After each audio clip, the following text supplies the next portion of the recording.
What we're going to do is we're going to look at our new unit, and our new unit is solving systems. Today specifically, what we're going to do is we're going to be graphing. So we're going to be solving systems using graphing. Now, what we're going to be doing with solving systems is we're going to graph two different lines. Our first one and our second one are going to cross. And what they're going to do is they're going to cross at a specific point. Whatever that point is, what we're going to do is we're going to write an ordered pair, and it's going to be an x, y coordinate. Now, just in case you forgot, this would be our x-axis. This right here would be our y-axis. So if we're looking at example 1, the first thing that we're going to do is we're going to put our xy axis. We are going to graph the x equals 2. That means since it's x, we're going to go along the x-axis to positive 2. And we're going to draw a vertical line. Then, if you look at the second equation, it's negative 3. So along the y-axis, we're going to go to negative 3. We're also going to draw a line, but this time it's going to be horizontal.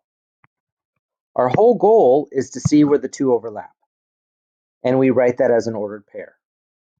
1, 2, 1, 2, 3. So our answer is 2, negative 3.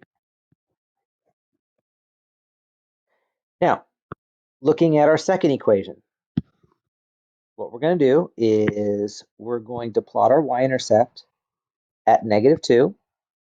So on the y-axis, we're going to go to negative 2. Our slope is 2 over 1. So we go up 2, 1, 2, to the right 1.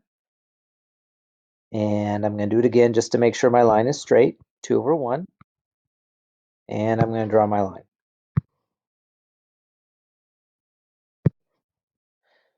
For the second equation, my y-intercept is positive 1. And I'm going to go up 1 over 2. And I'm going to do it again to make sure my line is straight. Now, once again, this is not the answer. The answer is where the two lines cross. So if we're looking at that point, 1, 2, 1, 2. So our ordered pair is 2, 2. Now, looking at our third example, this one's a little bit more challenging. We're going to do the same thing that we did before. What we're going to do is we're going to draw our xy axis.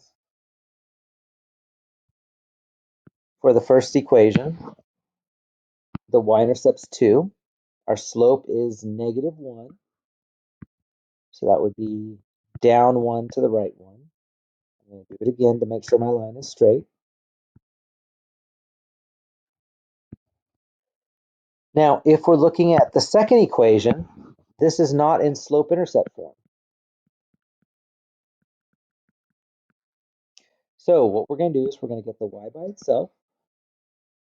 First step is I'm going to subtract the 2x. So I get 3y equals negative 2x plus 5.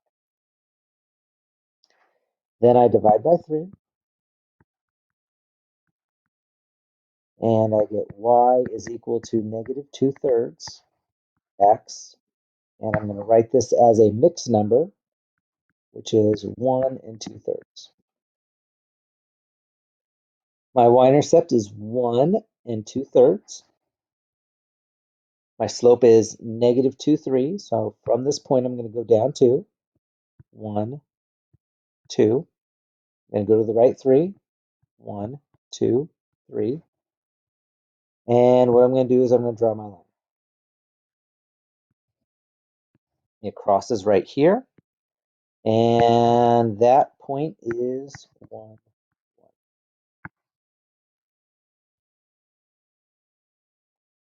Now, if we're not sure if that's the correct answer, remember this is x and this is y.